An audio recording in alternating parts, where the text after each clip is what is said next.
아름다운 참여 감사합니다. 하나님 말씀 바로 보도록 하겠습니다. 다니엘 8장 14절인데요. 그가 내게 이르되 2300 주야까지니 그때 성소가 정결하게 함을 입으리라 했습니다. 이 주제가 조사 심판인데요. 우리 기독교인들 가운데 기성교인들 말이죠. 개신교에서 안식일과 함께해서 가장 좀 불편하게 여기는 진리의 주제가 조사 심판일 것입니다. 안식일은 많이 들었기 때문에 어느 정도 이제 면역이 됐지만 조사 심판이라는 이 말 들으면 상당히 불편하게 여기고 있습니다. 이 조사 심판 이 8장 14절 성소 정결과 관련해서 대단히 중요한 우리 신앙의 핵심이고요. 재림 신앙의 기초를 할 수 있습니다. 이 부분을 정확하게 분명하게 이해하지 못하면 나중에 여러 가지 심각한 문제가 많이 발생합니다. 복음전도 221페이지에 이 말씀 있는 그대로입니다. 우리 재림 신앙의 기초라고 그랬죠. 하나님 백성들은 송소 문제와 조사 심판에 관한 문제들을 명확히 이해해야 한다. 모든 사람은 크신 대제사장이 하시는 사업과 그 일에 대한 자기들의 입장을 알아야 한다. 과거에 많이 듣고 보고 읽고 하셨지만 조사 심판과 관련하여서 좀 핵심적인 말씀 내용이 너무나 많습니다. 이게. 그래서 물론 처음 들어보신 분들 있겠지만 나중에 인터넷 통해서 다시 한번 들어보시고요. 핵심적인 것으로 요약해서 말씀을 좀 빨리 전달해 드리겠습니다. 다니엘 8장 13절 말씀에 펼쳐보시면 말이죠. 다니엘 8장 13절에 거기에 이런 말씀이 있습니다. 매일 드리는 제사와 망하게 하는 제약에 대한 일과 성소와 백성이 내어준 바 되며 짓밟힐 일이 언제까지 용납될 것인가? 라는 질문이 있습니다. 여기서 매일 드린 제사와 망하게 하는 제약이라는 것은 이교 로마가 지상 예루살렘 성전을 파괴하고 또 로마 교황권이 하늘 성소 봉사 사업을 방해하는 그런 일을 말하고 있습니다. 그러니까 이 구약의 속죄 제사를 예수님이 십자가로 폐지하고 그리고 이 지상의 성소는 하늘 성소로 대치됐습니다. 그래서 로마 가톨릭은 계속 구약의 제사 미사를 드리고 그리고 우리의 유일한 대제사장이신 예수 그리스도 대신 누구를 중보자로 내세웠습니까? 마리아를 중보자로 내세우고 또 인간 제사장을 내세워서 사제제도를 세워서 죄인들로 하여금 고해 생사를 하게 하는 그런 제약을 말하고 있습니다.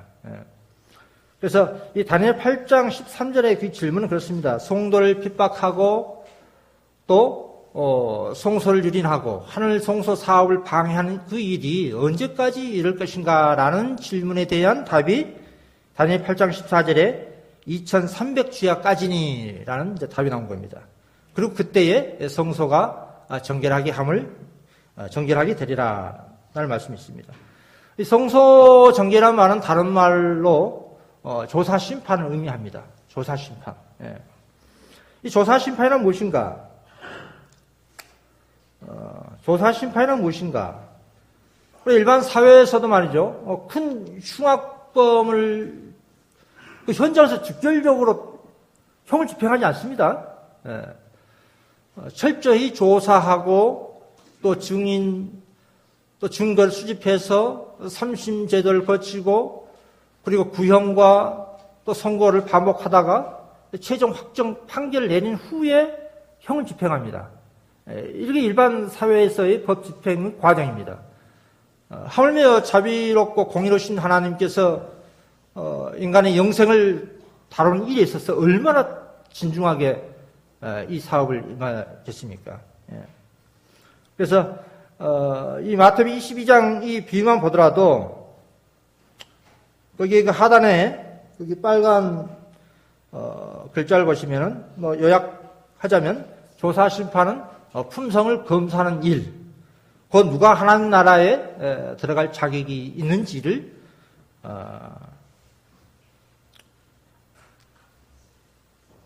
결정하는 것이 조사 심판이고 하늘 송수에 행하시는 마지막 사업입니다. 거기 비유에 보시면 말이죠. 이 초청을 받아서 혼인식장에 온 하객들은 다 예복 심사가 먼저 있습니다. 그런데 예복 입지 않는 손님을 임금이 찾아내서 임금이 수족을 그 결박해서 바깥 어둠에 내 던집니다. 여기 잔치자리에 임금이 손님을 예복 심사는 조사한 심판을 표상하고 있습니다. 그러니까 혼인 잔치에 참여해서 즉 우리가 교회 다닌다고 해서 말이죠. 최종적으로 구원받는 사실이 아니란 겁니다. 이게. 교회 다닌다 해서 최종적으로 구원의 상급을 받는다는 사실이 아니란 얘기예요. 그 출애굽기 32장 33절 말씀 보시면은 그 하나님께서 그 모세에 그러죠. 내게 범죄하면 누구든지 내가 내 책에서 지워버린다 했지 않습니까? 그 시편 69편 28절에도 그들을 생명책에서 지우사 의인과 함께 기록하지 말게 하소서라는 말씀이 있습니다. 그래서 생명책에 기록되어 있다 할지라도 얼마든지 지워질 수가 있는 겁니다. 이게. 그 OT 278페이지에 교회 농명책에 기록된 모든 사람의 이름이 어린 양의 생명책에 기록되지 않는다라고 했습니다. 우리가 아무리 겉으로 봐서는 정말 신실하고 정말 구원받고 천국 갈 것처럼 보이지만 실상 어떤 믿음의 테스트를 하게 되면 말이죠. 그 평상시의 그 모습과 전혀 다른 모습을 볼 수가 있습니다. 자, 이 생명의 부활도 말이죠. 아무나 하는 것이 아니라는 것을 우리 예수님께서 직접 말씀을 이렇게 하셨어요. 누가복음 20장 35절에 보시면 죽은 자 가운데서 부활함을 얻기에 합당히 여김을 입은 자들. 그러니까 생명의 부활도 죽은 자 가운데서 부활함을 입기 합당히 여김을 입은 자들만이 누릴 수 있는 영광입니다. 생명의 부활이. 그러니까 예수 재림 전에 두 무리 중에 알곡과 가라지, 양과 염소 그런 비유가 많이 있지 않습니까? 누가 진정으로 신랑 예수를 영접할 자격이 있는지, 준비가 되어 있는지를 재판하는 겁니다. 품성 재판. 조사 심판이 다른 말로 좀 쉬운 말을 표현하자면 품성을 재판한다는 뜻입니다. 누가 참된 믿음과 또 회개에 합당한 순종의 열매를 맺었는지, 그 각 사람의 믿음과 행위에 따라 엄격한 심사를 통해서 영생과 영벌이 결정된다는 뜻입니다. 그러니까 누가 심판을 받는가? 여기에 말씀해 보면 누가 심판을 받죠? 그 말씀 그대로입니다. 의인과 악인을 하나님 심판하신다 했습니다. 그 고린도 후서 5장 10절, 이는 우리가 다 반드시 그리스도 심판 앞에 드러나. 로마서 14장 10절에도 우리가 다 하나님의 심판 앞에 서리라. 의인 바울 사도는 자신을 포함해서 그 누구 한 사람이 애애 없이 우리가 다 심판 앞에 선다고 말하고 있습니다. 자, 그러면 하나님은 무엇을 심판하십니까? 무엇을 심판하십니까? 모든 행위와 모든 은밀한 일입니다. 우리의 말, 행동, 은밀한 동기, 의도, 목적, 총망라해서 하늘의 잣대를 통해서 심판을 하는 겁니다.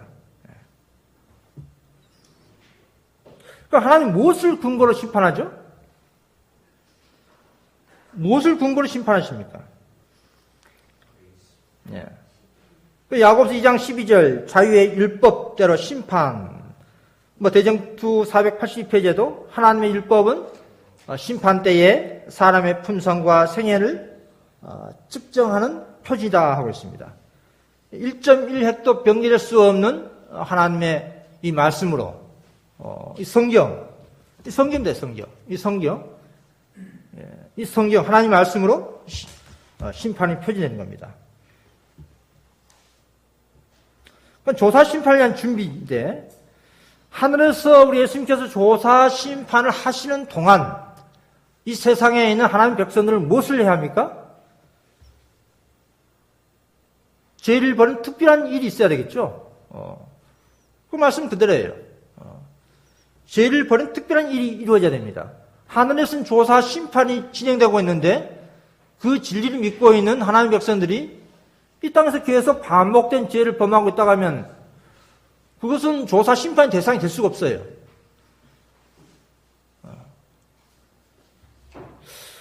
과거에 우리 성경 보면은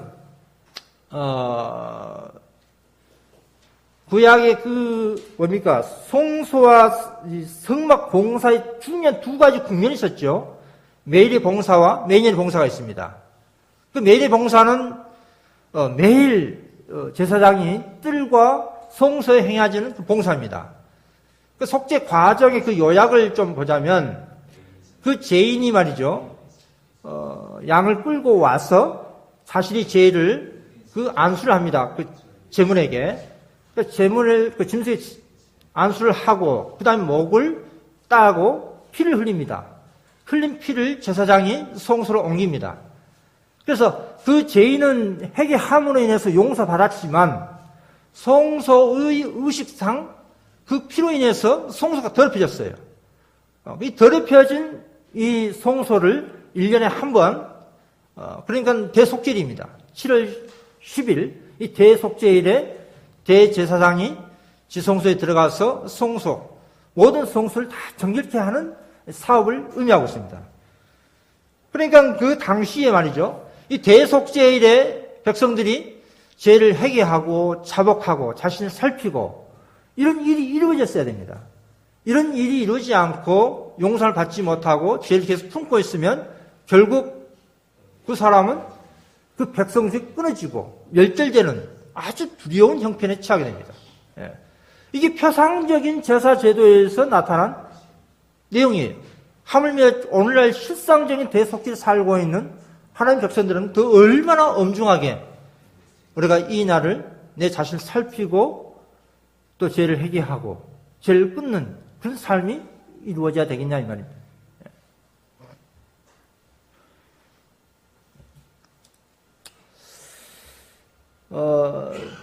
언론 매체를 통해서 아시는 분들은 좀 아실 거예요. 기성 우리 재림 교회에서 아주 유명하신 분이 수십 년 신앙하신 분인데 개신교로 돌아가서 조사 심판을 부정하고 심지어 안식일까지 부정해버리는 그런 일들이 생겼습니다. 참 안타까움을 그만 길이 없는데 진리를 대적하는 그런 행위죠. 수십 년 동안 신앙하신 분인데 이름 다 아실 거예요. 아주 유명한 건강학 박사님이신데 최근에 그런 방송을 좀 보고 언론 매체를 좀 봤는데 안식일까지 부정하는 그런 사태까지 빚어지고 말았습니다. 물론 그런 일은 과거도 있었지만 앞으로도 많이 그런 일이 있을 거예요. 그래서 칭의적인 복음에서 머물러 있어 버리면 그런 문제가 생기고 맙니다. 오늘날 지성소 시대의 지성소의 그 복음이 애언과 또 율법이 또 복음이 이 삼중 기별의 연합이 이루어졌는데 단순히 범죄단에서 이루어지는 칭의적 복음에만 자족하게 되면 더 이상 발전할 수가 없고 결국은 흔들림 당하고 진리에서 이탈되는 그런 슬픈 일이 생기고 맙니다. 여기도 보십시오. 복음전도 224페이지에 이 뭐라 나왔습니까? 중간에 영혼의 원수는 송소가 없다는 교리와 같은 거짓 교리들을 끌어들 것이다. 송소 문제는 믿음에서 이탈하는 자들이 따지는 문제 중에 하나가 될 것이다 했습니다. 그래서 우리 재림 신앙에 기초할 수 있는 이 송소, 하늘 송소의 진리에 분명하게 우리가 이해를 하고 있어야 됩니다. 신앙 수십 년 할지라도 그와 같은 실족하는 케이스가 많이 납니다, 이게. 또 그러한 분들의 의견을 참고해서 믿는 또 평신도들은 또 쉽게 더 혼돈당할 수가 있습니다. 그래서 자신의 입장이 중요한 거예요, 자신의 입장. 자기 스스로 이해하고 깨달을 필요가 있어요. 아, 저 사람이 이렇게 생각하니까 나도 그렇게 이렇게 하면 안 돼요. 본인 스스로가 바른 이해가 있어야 됩니다. 예수님께서 지상 성전 정결하시는 그 모습 한번 믿음의 눈으로 한번 보십시오. 두 번의 성전 정결 사건이 있었습니다. 예수님께서 성전 정결하시는 그 사업이 두 번 있었어요. 두 번. 그 모습을 통해서 오늘날 성전 정결, 즉 성소 정결은 무엇을 의미하는지 스스로 한번 생각해 보십시오. 첫 번째 성전 정결 사건입니다. 요한복음 2장 13절로 14절, 15절 쭉 보시면 말이죠. 제가 간단히 요약적으로 말씀드립니다. 유월절에 말이죠. 수많은 제물들이 바쳐졌어요. 그런데 거기에 성전에서 매매하는 일이 발생했습니다. 성전에서 매매하는 그 말 그대로 시장 장터였어요. 그런데 상인들이 이 짐승들을 팔 때, 동물을 팔 때 엄청난 폭리를 치었습니다. 백성들에게. 그 폭리를 취한 그 이익금으로 제사장들과 가람들과 함께 나누어였습니다. 백성들은 자신들이 이 재물을 바치지 아니하면 하나님께로부터 축복을 받지 못할 것이라는 그런 거짓된 가르침을 받았어요. 그래서 어쩔 수 없이 그 비싼 가격에 그 동물을 살 수밖에 없었습니다. 이 모습을 보고 계신 거예요, 예수님께서.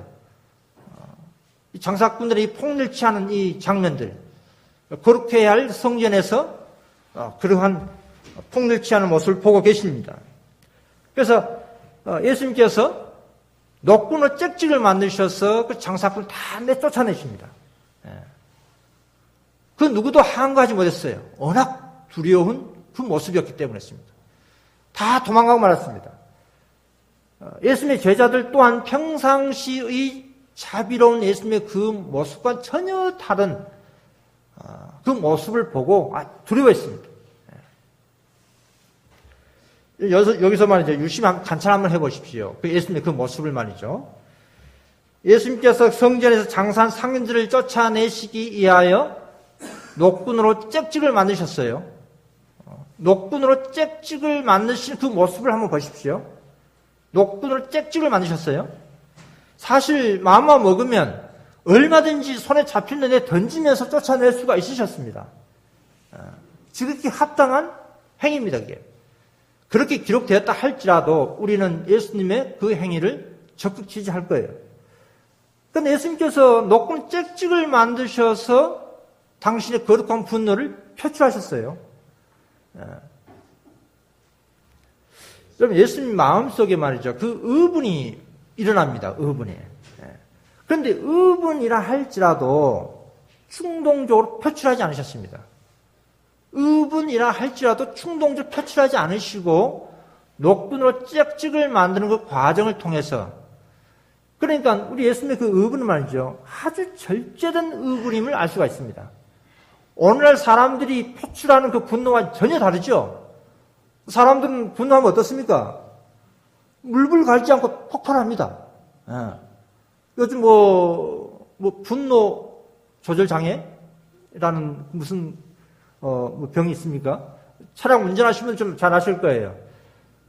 조그만 막히고 그러면 빵빵거리고 보복 운전하고 그런 일들이 아주 많습니다.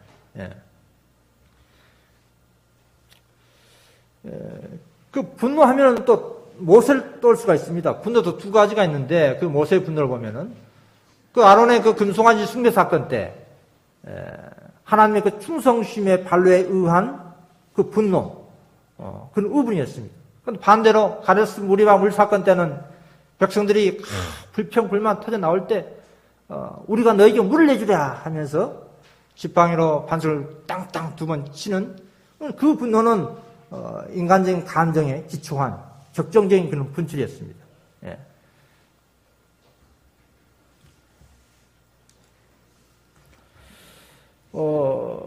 물론 우리 그리스도인들에게도 성도들에게도 정당한 분노가 있습니다. 예. 그러나 금방 말씀드린 바와 같이 하나님 편에서는 그런 충성심에 의한 분노, 그런 의분이 중요합니다. 예. 그러나 그런 의분이라 할지라도 예수님께서 쩍찍으로 노끈을 쩍찍으로 맞는 그 과정을 생각하면 더 훌륭한 거룩한 분노가 되지 않을까 생각해 봅니다. 예. 또 하나 중요한 점 말이죠. 그 요한복음 2장에 그 가나 혼인 잔치가 나옵니다. 공생에 처음 시작하는 기적입니다, 이게. 예. 물을 포도주로 만드는 그런 기적의 현장 다음에 그 예수님의 그 분노의, 거룩한 분노의 모습이 소개되고 있습니다. 예. 자, 왜 기적의 현장 바로 다음에 예수님 그 의분의 모습이 소개되었을까요? 이것은 우리 하나님의 두 가지 품성을 가르쳐 주고 있습니다. 무엇과 무엇입니까? 하나님의 품성이? 네. 자비와 공의입니다. 자비와 공의. 여러분, 보통 우리 하나님의 품성은 제일 떠오르는 이미지가 뭡니까? 사랑. 요한서 4장 8절에 하나님은 사랑이십니다. 하나님은 사랑, 자비, 또 뭐 신실하심, 온유, 겸손. 모든 좋은 것은 다 하나님 것입니다. 예, 하나님 것이에요.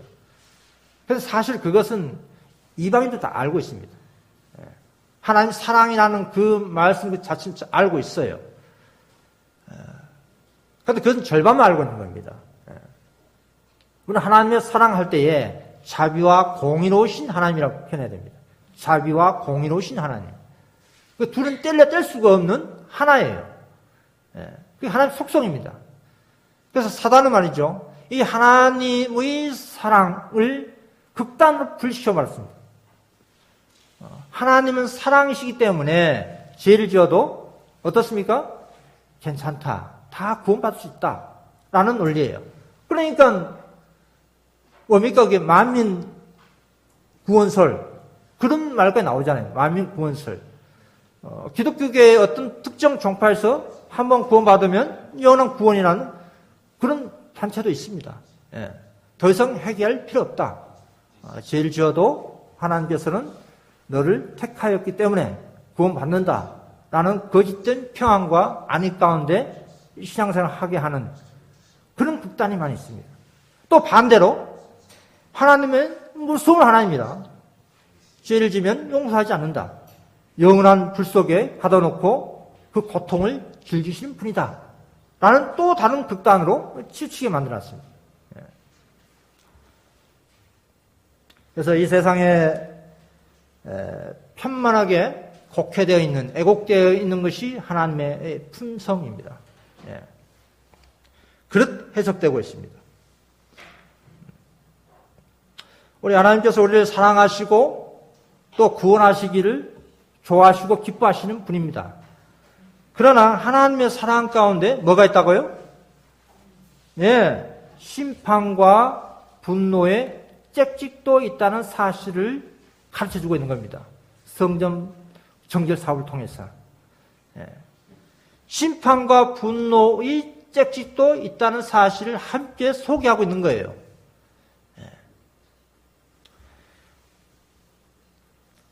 그 사도 요한은 말이죠. 계시록에서 그 예수님의 그 마지막 기별, 무슨 기별이죠? 14장에 있는 기별? 셋째 천사 기별. 그 기별 한번 읽어보십시오. 거기 그 기별 내용은요,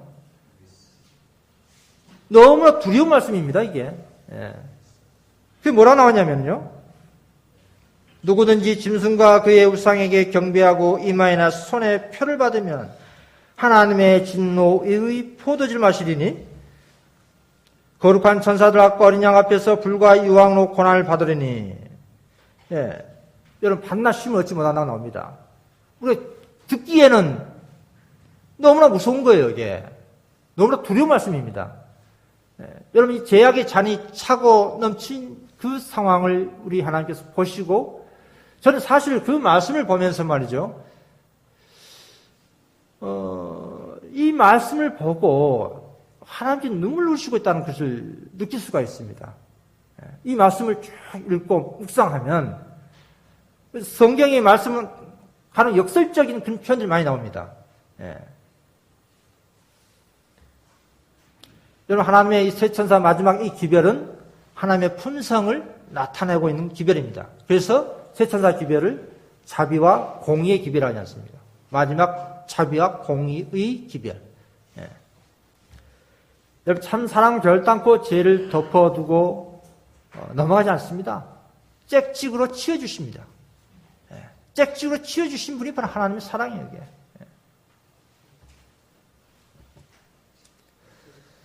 복음전도 368페이지 보십시오. 그리스도께서는 어떤 경우에 있어서도 결코 타협하는 방법으로 화평을 모색하지 않으셨다. 그 중간에 죄 자체를 동정하는 부드러운 말을 해서는 안 된다. 여러분, 우리가 죄인을 사랑과 동정심으로 넘쳐나야 됩니다. 그럼 이방인들도 그런 표가 붙어 있어요. 죄를 미워하되 사람 미워하지 말라라는 말씀이 있습니다. 여러분, 어떤 죄 자체를 사람을 사랑한다는 마음으로 죄 자체까지 동정하고 옹호하고 두드러운 경우가 많습니다. 결단코 참 사랑이 아니에요. 그것은 이 말씀의 그대로입니다. 정말로 그 영혼을 사랑한다면은 어떤 그 영혼을 죄를 지었다 하면은 뭐 개인적인 죄는 우리가 알 수 없기 때문에 판단할 수 없습니다. 그러나 공적인 죄 같은 경우는 분명하게 말을 해줘야 됩니다. 그 영혼을 정말 사랑한다면은. 그 잘못된 겉면으로 인해서 그 영혼이 영원히 죽을 수가 있어요. 영물에 들어갈 수 있습니다. 죄를 죄라고 분명히 말을 해줘야 그 사람이 죄라는 것을 인식하고 양심의 가책을 받고 회개할 수 있는 길이 열립니다. 그런데 괜찮다? 뭐 하나님 사랑이니까 괜찮다? 구원받을 수 있다. 하나님 공의를 보시니까 괜찮다. 이런 논리로 거짓된 평안을 빠뜨리게 하면 자기 자신까지 함께 위험해질 수가 있습니다. 참으로 평경과 일선의 정신이 없이 오류와 죄를 견책한 사람들이야말로 정말 우정 있는 사람들입니다. 오늘날 그래서 마지막 때에 나단, 엘리야, 침례형 같은 사람이 필요하다고 그랬죠. 그들은 왕한테 직접적으로 죄를 책망하고 경고했어요. 심지어 침례 요한 같은 경우는 순교를 당했습니다. 그 죄를 단도직입적으로 견책함으로 인해서. 과입부인들 이 부분을 가장 힘들어했습니다. 죄와 죄인을 분리해서 다루는 이 부분을 가장 힘들어했어요. 어려웠습니다. 물론 쉽지 않습니다.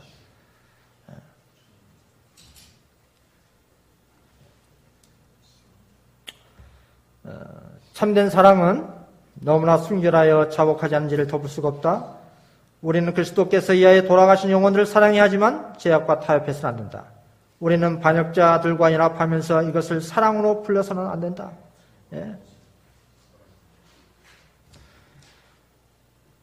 참된 사랑이란 무엇입니까?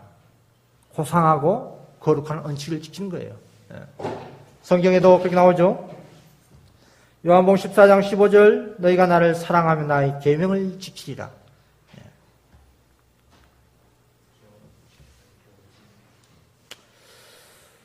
복음전도 479페이지에 있는 말씀입니다. 우리가 생명의 좁은 길을 가고 있다고 공언합니다. 우리의 그 품성 특질, 온유함, 겸손 다 중요합니다. 그거 다 중요해요. 그러나 좁은 길을 갈 때는 여러분 험합니다. 그게 여러 가지 많은 일들이 발생해요. 그러나 그때 온유와 겸손만 가지고 있으면 안 돼요. 무엇도 필요합니까? 용기 필요합니다. 담대함이 필요해요. 바울 사도가 말이죠. 고린도 교회에 아주 부드럽게 책선했어요. 고린도 교회인들은 아주 너무나 순진하고 지식이 부족했습니다. 그래서 거짓된 교사들한테 넘어갔어요. 그래서 어린 아이들한테 가르치듯 친절하게 인내심을 가지고 가르쳤습니다. 그런데 반대로 갈라디아 교회 사람들에게는 아주 단호하게 책선했습니다. 이 어리석은 갈라디아 사람들아, 형제란 표현 안 했어요. 어리석은 갈라디아 사람들아 그랬습니다. 그들은 고의적으로 범죄했습니다. 고의적으로 죄를 선택했어요. 고의적으로 거짓 교사를 받아들였습니다. 너희가 성령으로 시작했다가 이제는 육체로 마감하겠느냐? 누가 너희를 깨드냐? 아주 단호하게 책망했어요. 그래서 어떤 상황과 환경에 따라서 우리 인내심을 가지고 친절할 때 친절해야 되지만 또 어떤 상황에서는 단호하게 해야 됩니다. 정말 그 영혼을 사랑한다면 그렇게 해야 돼요. 예.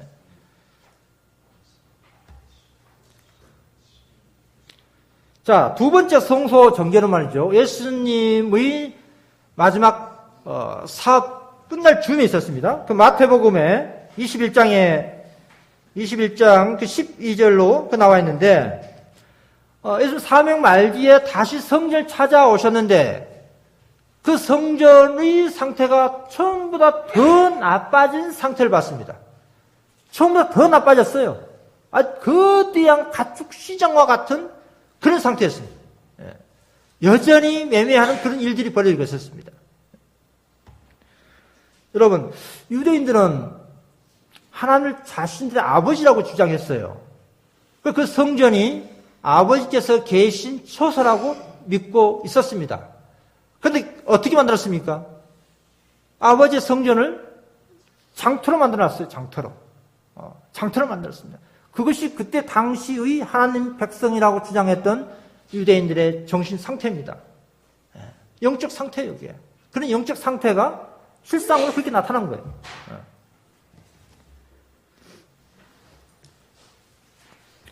여기 보십시오.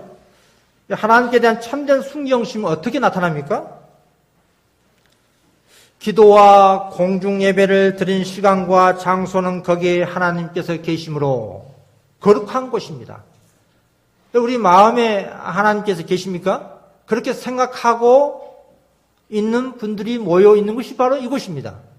그렇다면 이곳은 더더욱 하나님의 거룩하신 장소예요. 보통 우리 뭔가 마음이 하나님의 성소라 해서 모이는 그 구별된 장소를 약간 간과하는 경우도 없지 않아 있어요. 그러니까 더 중요합니다. 그렇게 생각하고 모이는 사람들은 모여있는 것이 바로 이것이 성전입니다. 성전. 그런데 첫 번째 성소 정결 때 말이죠. 예수님께서 내 아버지 집으로 장사하는 집을 만들지 말라고 그랬어요. 그러니까 두 번째는 뭐라 했습니까? 강도의 구별을 표현하셨습니다. 첫 번째 내 아버지 집, 두 번째 성전 정결 때는 내 집이라고 했어요. 내 집. 자, 그런데 예수님께서 이 간절한 호소를 유대인들이 거절했을 때에 그 성전을 뭐라고 지칭하였습니까? 그 마태복음 23장 그 38절 보면 보라 너희 집이 황폐하여 버림바 되리라. 예수님의 그 마지막 호소를 거절했을 때에 그 성전이 아니라 누구 집이라고 했습니까? 너희 집. 이제 그때서야 그게 건물이 된 거예요. 그냥 인간이 사는 집. 그냥 육체. 그 창세기 6장 3절 보면 그 하나님께서 나의 신이 저희와 영원히 함께 하지 않아 함으로 육체가 됨이라 라는 말씀 있죠. 육체가 육체 됩니다. 육체. 우리 마음에 하나님께서 안 계신다면, 예수님이 안 계신다면, 성령께서 부지하신다면 그건 그냥 육체일 뿐입니다. 육체. 그리고 이 모이는 것도 그냥 건물일 뿐이에요. 그래서 건물. 하나님께서 이 성전을 통해서 가르치시고자 하는 그 목적이 무엇인지 한번 보십시오. 성전을 정결케 하는 중에 예수께서 메시아로서 당신의 사명을 선포하고 사업에 착수하고 계셨다. 하나님께서 임재하신 장소로 건축된 성전은 이스라엘과 세상을 위하여 실물 교훈이 되도록 계획되었다. 영세전부터 광명하고 거룩한 스랍 천사로부터 사람 이르기까지 모든 피조물을 창조주께서 내재하시는 성전이 되도록 하는 것이 하나님의 목적이었다 했습니다. 그런데 인류는 하나님 성전 되기를 끝이고 말았습니다. 그리고 이 일을 회복시키도록 하기 위해서 예수님께서 오셨고요. 예수님께 이루셨습니다. 지금도 이루시고 있습니다. 그것이 성소 정결입니다. 우리 각 개개인의 성소를 정결하는 사업입니다. 우리 마음의 성소가 결단코 정결되지 않으면 하늘 성소 정결되지 않습니다. 하늘 성소 무슨 죄가 있어서 그런 개념이 아니에요. 우리 마음의 성소를 의미합니다. 그 성소 정결함을 의미하는 그 말은 우리 마음의 성소를 정결함을 의미합니다. 그 사업이 언제부터 시작했습니까? 1844년 10월 12일 예수님께서 지성소 입성하신 이후부터 시작된 사업입니다. 그 다른 말도 인친사업이라고 했거든요. 인친사업. 자, 이게 중요한 겁니다, 이제. 그 다니엘 7장 10절에 보시면 말이죠. 다니엘 7장 10절, 계시록 20장 12절, 그 다니엘 7장 10절에 심판을 베푼 책들이 펴 있습니다. 또 계시록 20장 12절에도 그 보호자 앞에 섰는데 책들이 펼쳐 있어요. 그 책들 무슨 책들을 말하는 거죠? 그 생명책, 제책, 기념책, 또 하나님 율법책, 이 책들이 펼쳐 있단 말이에요. 책들이. 자, 그런데 왜 하늘에 책들이 펼쳐놓고 조사하고 심판합니까? 여러분, 하나님께서는 말이죠. 전지전능하신 분인데 누가 구원받을지 다 알고 계시는데 책들의 내용이 필요합니까? 하나님 편에서? 다 알고 계시는데 누가 죄를 지었고 저 바닷가에 그 모래 그 알 다 개수하시고 다 알고 계시는데 누가 구원받을지 구원받지 못할지 다 알고 계신단 말이죠. 그런데 왜 당신의 보호자 앞에 책들이 펼쳐있냐 이 말이죠. 다 알고 계시는데 무엇을 위해서 책들이 펼쳐있습니까? 여러분 그 책 속의 정보는 하나님 당신의 유익을 위해서 한 거 아니에요. 결론부터 말씀드리자면 온 우주 거민들을 위한 방편입니다. 온 우주 거민들을 위해서. 여러분 하늘에서 시작된 최초 사단의 그 반응 논리가 무엇입니까? 그 부자선지자 35페이지에 보시면 그 요약하자면 다른 행성 주민들은 하나님 율법이 필요하지만 우리 천사들은 율법이 필요 없습니다. 하나님께서 죄를 질 수 없는 바와 같이 천사들도 거룩한 존재이기 때문에 죄를 질 수가 없습니다. 그래서 우리에겐 율법이 필요 없습니다. 라는 그런 논리예요. 이 논리가 기가 막힌 논리입니다. 이게 아주 호감이 가고 공교하고 그런 논리로 하늘 천사 절반을 미혹했어요. 나중에 선한 천사들이 설득해서 3분의 1로 줄어들었습니다. 그리고 결국 집단 반역해서 하늘에서 쫓겨났습니다. 그런데 문제는 이 사단은 이 반역으로 인해서 우주에 심각한 후유증이 생겼습니다. 후유증.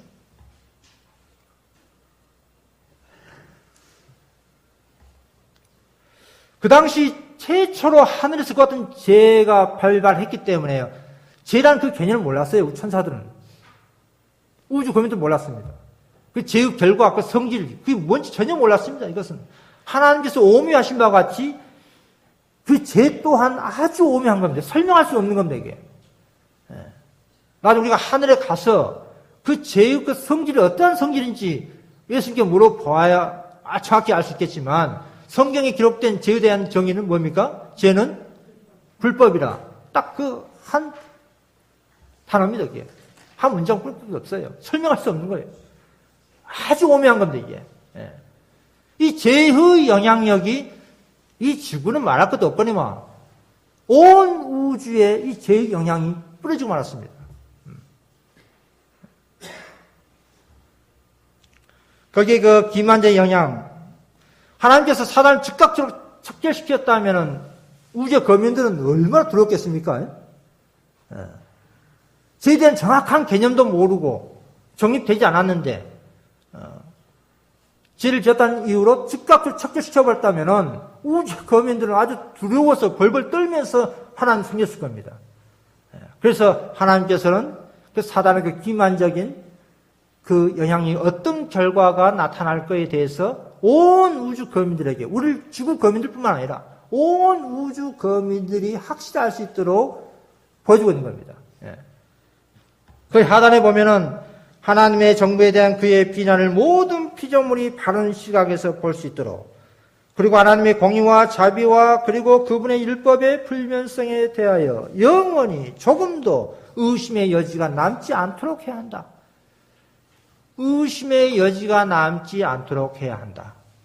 라는 말씀을 잘 생각해 보십시오.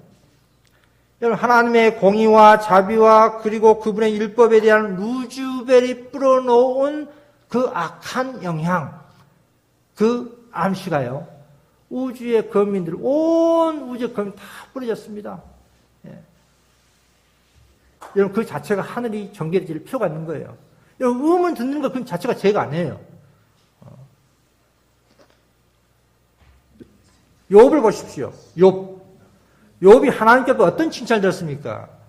욥은 하나님께로부터 순전하고 정직하고 하나님을 경외하고 세상에 이렇게 악을 떠난 적 없다라고 했습니다. 그러니까 욥은 어떤 참소를 했죠? 어떤 반박 논리로? 아무 까닭 없이 하나님을 경외하겠습니까? 아무 까닭 없이 하나님을 경외하겠습니까?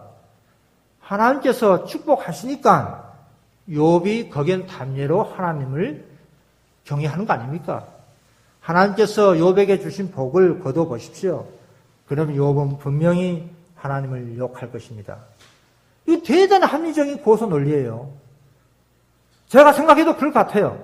과연 욥에게 임한 축복이 거두어진다면 그럼에도 불구하고 욥이 하나님께 충성할까? 이런 의문은 제가 아닙니다. 이것은 지극히 합리적인 추론이에요. 자유의 의지를 가졌습니다. 천사들. 우리가 똑같습니다. 우주의 거민도 마찬가지예요. 그것을 하나님 편에서는 입증할 수밖에 없는 거예요. 사단의 고소 논리는요, 말도 안 되는 소리로 고소하지 않습니다. 누구나 다 공감할 수 있는 그런 논리로 고소합니다. 아, 사단의 말이 그러할까? 그럴 수도 있지 않을까? 라는 그 패션마크가 떴단 말이에요, 이게. 궁금증. 하나님께는 그것을 해소시켜줘야 됩니다.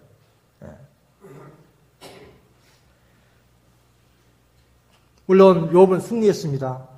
승리했어요. 놀라운 승리입니다. 여러분, 예수님께서요, 우주의 거민들, 천사들의 그 옹호 없이, 두둔 없이 일방적으로, 저 사람 교회 다니니까, 일방적으로 부활시켜가지고 데리고 간다면 우주의 거민들과 천사는 어떻게 볼까요? 사단의 말이 너무 독단적으로, 독재적으로 하시지 않는가? 우주의 통치를 너무 독단적으로 하지 않는가? 하나님 사랑이라 했는데, 사단의 논리는, 하나님은 무엇입니까? 독재자는 프레임을 씌워놨습니다. 독재자, 독단적으로 우주를 통치하신다. 그런 프레임을 씌워놨단 말이에요. 그런 틀을 짜가지고 하나님을 공격한단 말이죠. 사단은 흠결사항 많은 우리 성도들을 참소를 합니다. 밤낮으로. 그런데 그 참소 논리가 하나님께 통하지는 않아요. 하나님께서는 사단의 그 논리를 다 알고 계시기 때문에 사단 또한 하나님을 설득할 수 없다는 걸 압니다. 그러니까 사단이 미치는 그 영향은 누구에게? 우주의 거민들, 천사들입니다. 왜냐하면 한번 성공했거든요. 하늘에서. 3분의 1 천사가 자기를 추종하고 있어요. 그리고 온 우주의 거민들 가운데 이 지구 거민들이 자기 편이 됐습니다. 그래서 얼마든지 사단의 입장에서는 우주의 거민들과 또 천사들에게 자신의 영향력이 미칠 수 있다는 것을 이미 한 번의 성공으로 인해서 터득했습니다. 그 영향력이 계속 감돌고 있습니다.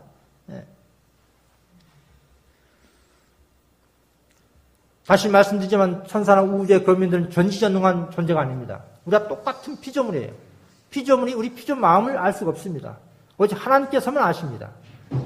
똑같은 그 피조물인 우주의 거민들, 천사들에게 하나님께서 당신의 자비와 공의를 보여줘야 할 막중한 어떤 무한한 책임감이 있는 겁니다.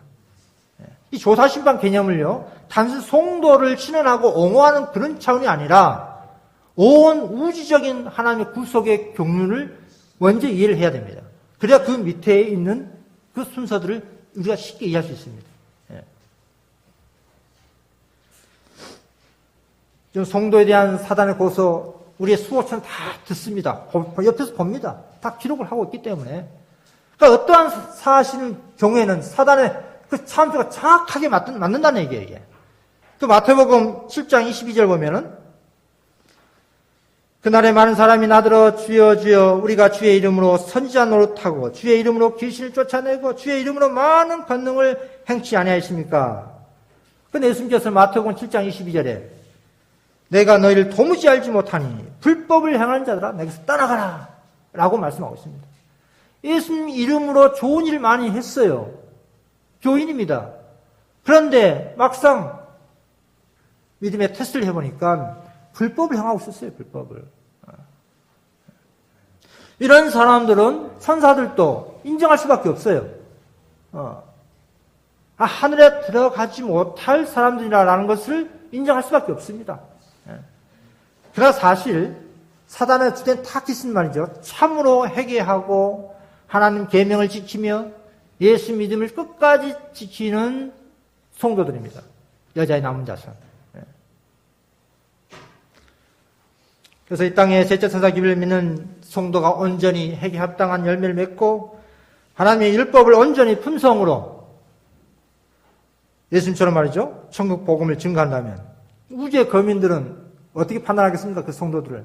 야, 저 사람들 정말 하늘에 살 적합한 사람들이구나. 라는 것을 전적으로 신뢰하게 될 겁니다. 왜 우리 예수님께서 저들 적극적으로 이렇게 옹호하시고 표현하셨는지를 알 수가 있습니다. 그때의 성소가 정결하게 함을 믿습니다.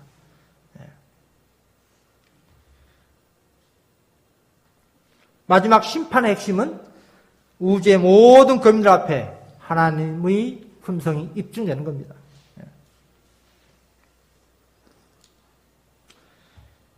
부조화전자 68페이지에 보십시오. 구속의 경륜에는 사람을 구원한 일보다 더 광범위하고 깊은 목적이 있다. 그 뭡니까? 온 우주 앞에 하나님의 품성을 옹호하기 하시기 위해서였다 하신다. 누가 하나님의 품성을 옹호하고 두드려 줘야 됩니까? 하나님 당신 자신이 나는 품성이 좋다 이렇게 옹호? 그 말씀이 맞다는 것을 오늘날 여자의 남은 자손이 옹호하고 입증해 줘야 돼요. 증거해야 합니다. 하나님이 맞구나. 예수님의 피의 공로가 틀림없이 맞구나. 좀 사단은 하나님 정부를 계속 대적합니다. 비난하고 고소합니다. 고소를 해요. 밤낮 고소하고 그런 거짓된 고소가요.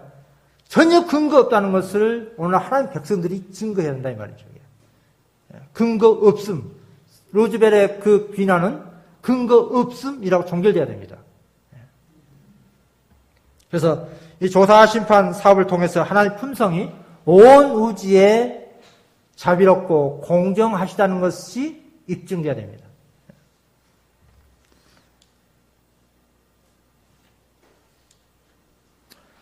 그래서 최후의 심판 때는 말이죠. 사단 자신도 하나님의 공의를 인정한다고 했습니다. 사단 자신도 하나님의 공의를 인정한다고 했어요. 온 우주의 거민들이 하나님의 심판 이 사업이 참으로 공의롭고 옳다는 것을 모두가 다 찬양합니다. 인정합니다. 사단까지도 인정할 수밖에 없어요. 악인들도 마찬가지입니다.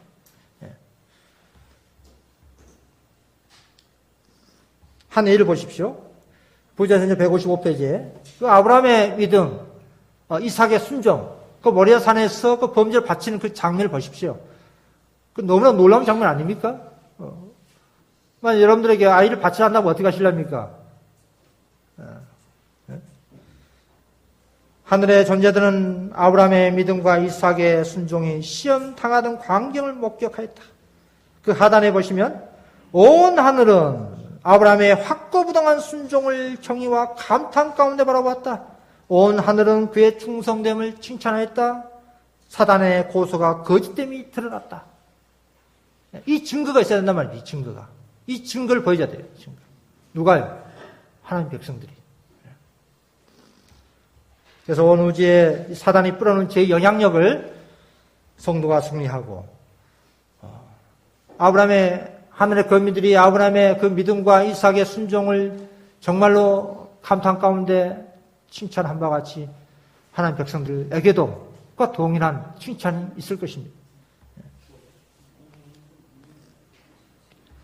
자, 여기 계시록 20장 6절입니다. 하나님과 그리스도의 제사장이 되어 1000년 동안 그리스도와 더불어 왕노릇하는데 여러분, 구원받은 성도들이 천년 동안 왕노릇 하는데 무슨 일을 합니까? 예? 심판? 예. 누구에 대해 심판합니까? 예, 악인들 조사 심판합니다. 예. 예수님께서 구원받은 성도와 함께 심판석에 앉아서 성경책, 이 율법책과 함께 그 악인들의 그 죄된 기록들 다 대조하면서 심판합니다. 심판해요. 조사해서 심판한단 말이죠. 예. 그게 천년 동안 할 일이에요. 그래서 왕노릇 한다고 하는 겁니다. 왕노릇. 예. 천년 동안 그냥 아무것도 하지 않고 있는 것이 아니라 악인들을 조사 심판한단 말이에요. 악인들 조사 심판. 천년 동안. 예. 의인들 조사 심판 누가 합니까? 예수님과 예? 천사들이 합니다. 천사들이. 예. 의인들의 조사 심판은 예수님과 천사들이, 악인들의 조사 심판은 예수님과 구원받은 성도들이 합니다. 예. 우리가 천사를 판단하는 걸 너희가 알지 못하느냐? 구원받은 성도들이요, 사단, 타락한 천사, 악인들 총망라에 다 재판합니다. 예. 여러분, 하나님께서 성도에 대한 조사 심판 권한을 예수님과 그리고 천사들에게, 또 악인들의 조사 심판 권한을 구원받은 성도들에게 임한 이유가 뭘까요? 앞에서 말씀드렸지 않습니까? 사단이 하나님께 대한 공격 프레임이 뭐라고요? 하나님 무엇이다? 독재자다. 독단적으로 우주를 통치하신다. 그 프레임을 씌워놨습니다. 예. 당신께서 창조주란 이유로 마음대로 창조해서 사람들을 죄 가운데 고통받게 하고 있다. 우리 시조가 그 프레임에 걸려들었어요. 하나님께서 아담에게 너 선악을 어떻게 왜 먹었느냐 하니까 누구 탓했죠? 네, 하와는 또 누구 탓했습니까? 뱀에게. 결국 누구 탓입니까 그게? 네, 하나님 탓입니다. 하나님 탓. 그런 논리로 지금도 영향력이 미치고 있습니다. 네. 그래서 하나님께서 말이죠. 독재적인 분이 아니라 하나님 사랑이라 공의로우신 분이라는 것을 입증할 필요가 있어요. 그래서 아주 공정하게 예수님께 그리고 천사들에게 의인들 조사 심판권을 주시고 또 악인들의 그 조사 심판권도 성도들에게 위탁합니다. 그리고 하나님의 그 공정하시던 분을 알 수가 있죠. 하나님께 당신 마음대로 교회 다닌다고 해서 하늘로 들어간다면 그것은 우주의 검증을 결단코 옹호받지 못합니다. 그렇게 할 수밖에 없는 것이 바로 신의 숙명을 해야 될까요? 운명을 해야 될까요? 그래서 사단의 찬소가 근거 없다는 것을 증명할 필요가 있는 겁니다. 그래서 하나님께서 내재하시고자 하는 우리 성도의 성전을 누가 정결하고 계십니까? 아까 성소 정결 때 볼 때에 누가 그 성전을 정결하셨습니까? 예수님께서요. 무엇으로요? 녹분의 쩍찍을 통해서 성전 정결을 이루셨습니다. 오늘도 마찬가지입니다. 예수님이 오늘날도 우리 마음의 성소를 강제 들어오지 않습니다. 볼지어다 내가 문 밖에서 두드러니니 누구든지 내 음성을 듣고 문을 여는 자에게 들어오셔서 우리 마음의 성소를 정결케 하십니다. 그리고 사실 쉬워요. 어떻게 보면은. 그리고 올바른 선택만 잘하시면 돼요. 내가 예수님께 문을 열면 됩니다. 그 예수님 음성은 오늘날 말씀, 셋째 천사 지별. 그 셋째 천사 지별로 그 사실 짝짓 기별입니다. 그게 짝짓 기별이에요. 그 짝짓 기별로서 우리 성소, 마음의 성소를 정결 사업을 이루고 계십니다. 마지막입니다. OT 278페이지입니다. 모든 교인들은 하나님의 사업의 유익을 엄격하게 수호할 신성한 사명감을 잊게 한다. 예전부터 늘상 즐겨 사용하는 그 단어가 사명감입니다. 과거에 하나님께도 많은 은혜, 그 기쁨 있지만, 그건 지금 내 마음의 추억으로 저장하고, 그 이후에 어떤, 막 들뜬 기쁨은 사실 없어요. 그 대신, 이 사명감, 이게 항상 좀 압박을 합니다. 조사 심판 시대에 살고 있는 셋째 천사 기별을 믿는 오늘날 하나님 백성들 말이죠. 인류 구속을 마친 결정을 마지막 사명 주자들입니다. 사명감이 있어야 돼요. 기쁨은요, 우리가 하늘에 가서, 물론 지금도 우리 마음의 은혜 천국의 기쁨을 누릴 수도 있겠지만, 좀 최종적인 상은, 샴페인은 하늘에 가서 터뜨려야 됩니다. 그 대신 사명감을 가지고 우리가 좀 열심히, 열성을 가지고 움직일 필요가 있겠다 싶습니다. 예수님의 성소 정결 사업에 함께 참여하셔서 우리 예수님의 제 이름을 촉진시키는 저와 여러분들이 되시길 바라면서 말씀 여기서 줄이도록 하겠습니다. 감사합니다.